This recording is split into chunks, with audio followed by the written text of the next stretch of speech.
కేతిరెడ్డి మీద చాలా కుంభకోణాలు ఉన్నాయి, కబ్జాల కుంభకోణం ఉంది, అవన్నీ కూడా బయటకు వస్తాయి. మీకు ప్రధానంగా మీరందరూ గుర్తుందో లేదో కేతిరెడ్డికి ఇటువంటి మద్యం దీంతో సంబంధం ఉందనే విషయాన్ని మాకు ముందు నుంచే తెలుసు. అనేక లెక్కలు ఎలక్షన్ సందర్భంగా మీకు ఎక్కడ కూడా అప్పట్లో ముఖ్యమంత్రిగా ఉంటున్న జగన్మోహన్ రెడ్డి గారు ఎన్నికల ప్రచార కార్యక్రమాల్లో వెళ్ళి ఎక్కువ సమయం గడిపిన దాఖలాలు లేవు. మీకు ఒక గంట సమావేశం చేయడం వెళ్ళిపోవడం. కానీ ప్రత్యేకంగా ఒక ధర్మవరంలో మాత్రమే, పులివెందుల్లో కూడా ఏనాడు ఆయన 1.5 రోజు బస చేయలేదు. ధర్మవరంలో మాత్రమే 1.5 రోజు బస చేసి ఆ బస్సులలో వచ్చి ఎక్కడికి ఏం తరలించారో కూడా బయటికి తేలాల్సి ఉంది. 1.5 రోజు ధర్మవరంలో ఎందుకున్నారు? రాయలసీమకి ఈ మద్యం డబ్బుల్ని ఎవరి ద్వారా వెళ్ళింది? తిరుపతి ప్రాంతం నుంచి చెవిరెడ్డి గారి ద్వారా వెళ్ళిందా, లేదా ఈ ప్రాంతం నుంచి అనంతపురం జిల్లా నుంచి ఈ ప్రాంతం వాళ్ళకి కేతిరెడ్డి ద్వారా వెళ్ళిందా అనే విషయాలు కూడా బయటికి రావాల్సింది. ఖచ్చితంగా మాకు అనుమానాలు ఉన్నాయి. ఆనాడే అనుమానం వచ్చింది. ఎందుకు జగన్మోహన్ రెడ్డి గారు ధర్మవరంలో 1.5 రోజు సతీ సమేతంగా వచ్చి ఎందుకున్నారు, ఏ లెక్కలు వేశారు, ఎక్కడి నుంచి ఎక్కడికి సరఫరా అయింది, ఏ లెక్కలు చూసుకోవడానికి అక్కడ కూర్చున్నారు అనే విషయాలు కూడా బయటికి రావాల్సింది. ఖచ్చితంగా వీళ్ళందరూ ఒకే తాను ముక్కలు, అందరూ ఒకే జాతి పక్షులు, మొత్తం అవినీతిలో మెడలోతు గొంతులోతు కూరుకుపోయిన వాళ్ళు. వీరందరికీ సంబంధం ఉంది. చాలా ఆలస్యంగా వచ్చింది. ఆలస్యమైన పర్వాలేదు, కానీ అసలు నేరస్తులు బయటికి రావాల్సింది.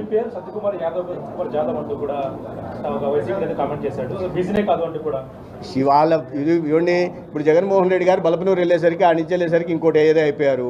ఈరోజు ఆయన ఆచారాలు విచారాలు వేరు. వాళ్ళని సమాధానం చెప్పమనండి. ఇష్టారాజ్యంగా ఏదేదో మాట్లాడితే నిరూపించాల్సి వస్తే నిరూపిస్తాం. బీసీ కాదంటే ఇంక ఎలా? బీసీ కాదంటే నేను నిరూపించుకోవాల్సిన అవసరం నాకు లేదు, నేనేం రిజర్వేషన్ మీద పోటీ చేయలేదు. ఆ రకంగా మాటలు. అందుకే గతంలో ఎన్నికల్లో ఇదే ప్రచారం చేశాడు. చేసిన తర్వాత చావుదప్పి పోయాడు.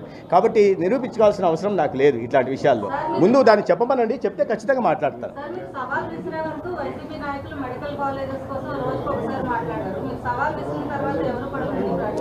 అంటే వాళ్ళలో పస లేదు. నేను అందుకే చెప్పా, మీ వాదనలో పస ఉంటే, మీరు మాట్లాడుతున్న దాంట్లో సత్యం ఉంటే మీరు రండి, చర్చ పెడదామంటున్నా. జగన్మోహన్ రెడ్డి గారిని అసెంబ్లీకి రమ్మంటున్నా. మీరు ముఖ్యమంత్రిగా చేశారు, మీరు చాలా ఆర్భాటంగా ప్రకటనలు చేసుకుంటుంటారు, అది చేశానని రండి, తెలుస్తుంది, ప్రజలంతా గమనిస్తారు కదా.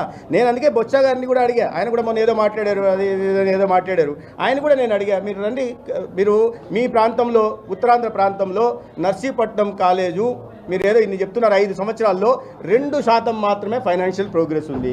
దానికి మీరు ఏం సమాధానం చెప్తారు? నేను మిగతా ప్రాంతాల గురించి బొత్స గారికి బహుశా అవగాహన లేదేమో, నేను మాట్లాడదలుచుకోలే. కానీ ఉత్తరాంధ్రలో ఉన్నారు కదా, పెద్ద నాయకుడు మీరే కదా, ఉత్తరాంధ్రను శాసించింది మీరే కదా.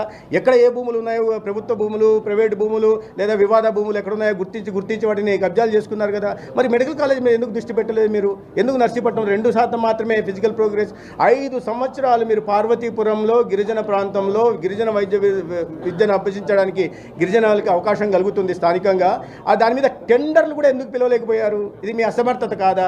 కాబట్టి వాళ్ళ దగ్గర పస లేని కారణంగా మాట్లాడడానికి రావట్లేదు. నేనేం దాచుకోవడం, బహిరంగంగా ఎక్కడైనా మాట్లాడదామంటున్నా. లేదా సాక్షి వాళ్ళ ఇది ఉంది కదా ఛానల్, దానిలో పెట్టమనండి, దాని మీదే మాట్లాడదాం. మామూలుగా మేమేదన్నా ఆవేశపడతా అంటే ఎందుకు లేరామో ఆగండి, ఊరికి ఇవన్నీ పోతా అంటే ఇవన్నీ అని అనేవాళ్ళు.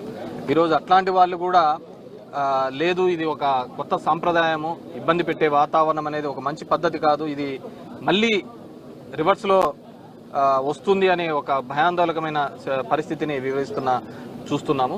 ఖచ్చితంగా ఇది ఒక చెడు సాంప్రదాయాన్ని లేవనెత్తుంది. నేను ఒక్కటే చెప్పదలుచుకున్నాను, ఈరోజు ప్రభుత్వాన్ని ఎలాగో అయితే మా మీద కేసులు ఇవన్నీ 4 ఏళ్ళు మాకు తప్పవు.